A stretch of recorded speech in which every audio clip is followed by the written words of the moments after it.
I must tell you that the students took a great deal of time and effort to investigate the papers that you've awarded our library at El Paso Community College.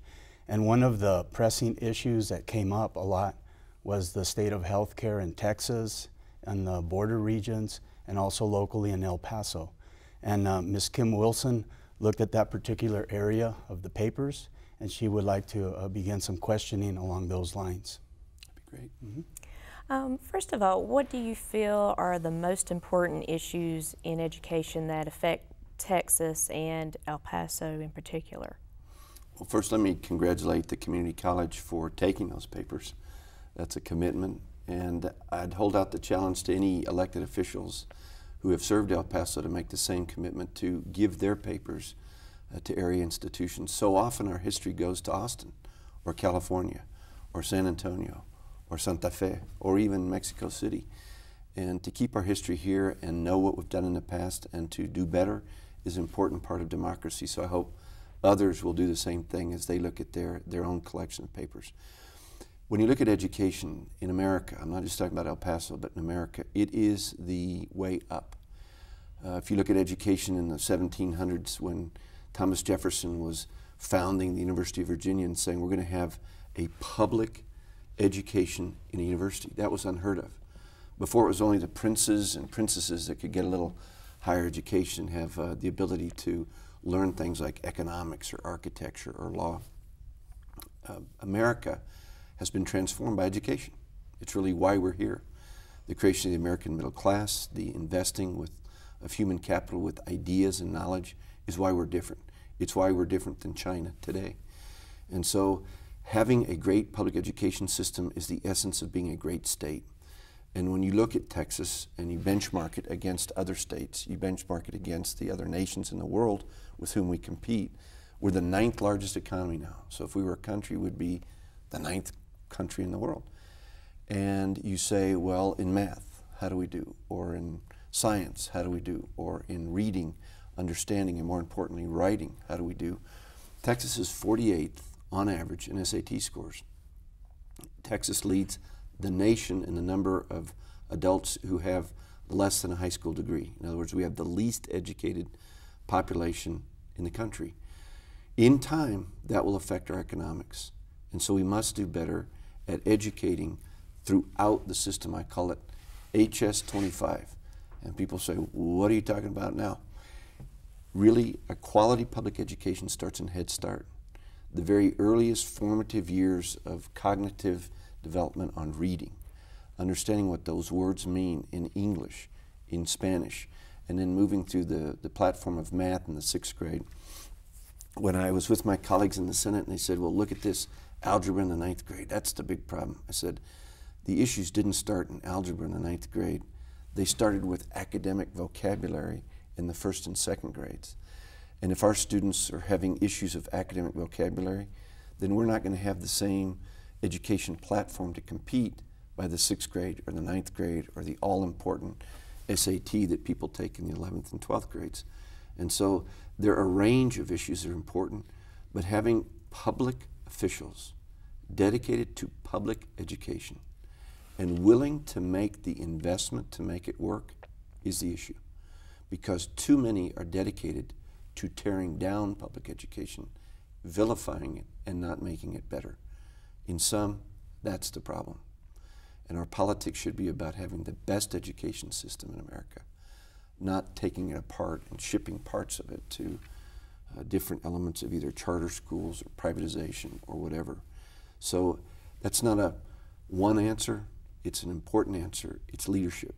It's taking the leadership to make education the priority that it should be. And can you tell us about, there's been a lot of talk about alleged cover-ups and inaccurate reporting within the school districts here in Texas, and whether or not tax should be the only measure of school and student progress? Well, for the viewers, let's get into this issue because high-stakes testing became the norm under George Bush when he was governor, 93 to 97. And then he took these ideas up into the national level. Let's have 1 or 2 very high stakes tests and let's hold the system accountable with respect to the output on that test.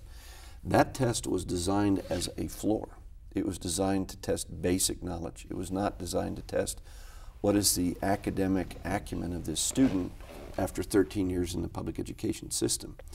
And so I think high-stakes testing has become something that is harming the public education system because it draws all the resources into that one test. We have a test that we could norm against the world. It's called the SAT. It's been given for 50 years. People understand it. They take it in nearly every country around the world that's trying to get into a Western university. And so we understand that test very well, and the cognitive pieces of getting to do well on that test that really starts in the 6th, 7th, 8th grade to do well on the SAT. What has happened in high-stakes testing, particularly in one district here, but really around the country, is how do you cheat at the test? How do you take certain students who should be taking it out of the classroom on the day of the test and then test the rest so you get a high score and then can take it and say, we achieved this result on the tax test, I need a bonus on my paycheck, which is what's happening in El Paso today. That is not excelling in education. That's cheating on tests. It's teaching a town to cheat, not compete. I think as we look at the system as a whole, we need to come back into public education, the broad range from Head Start to grade 12, I'm talking now, and try and make the changes that make our students carry the ability to compete with students around the world, really, in thinking and in executing certain parts of wisdom tasks, because they're going to be competing against them for jobs. The real issue is not the tax test, it's did you get a job after 13 years in the public education system, 2 years here at the community college, wherever you went into higher education, and can you compete with the other students from Durango or Singapore or Finland that are after those same jobs? That's really the issue. Mm-hmm. And with all the talk of budget cuts that have been discussed here in the last while, if these cuts are implemented, what do you think could be the impact to the education, both with Texas and in particular here in El Paso? What you earn depends on what you learn. And if what happened is that your class in 1 2-year period went from 25 students to 45, that's the impact of budget cuts.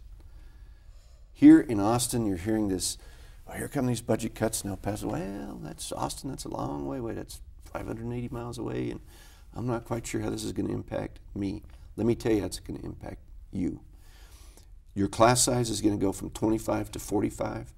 Your child is going to have half the time on task with the teacher learning about that very important reading that she needs in order to compete at the 6th grade on the foundations of math. The assistant that was in the room 2 years ago that was assisting with the cognitive issues and giving a little extra time to that student is gone. The textbooks are not 2 or 3 years out of date, they're now 6 or 7 years out of date. Is your child going to compete with the child from Finland? Is your child going to compete with the child from China? That's the question. And people in El Paso should hold state lawmakers accountable for a quality public education system. And at some point that means an investment in human capital. It means understanding what works in public education, funding and supporting it, and making it happen. And where it's not happening, holding that institution accountable for fixing it. That's the future, not just of Texas, but every American state. It's that important.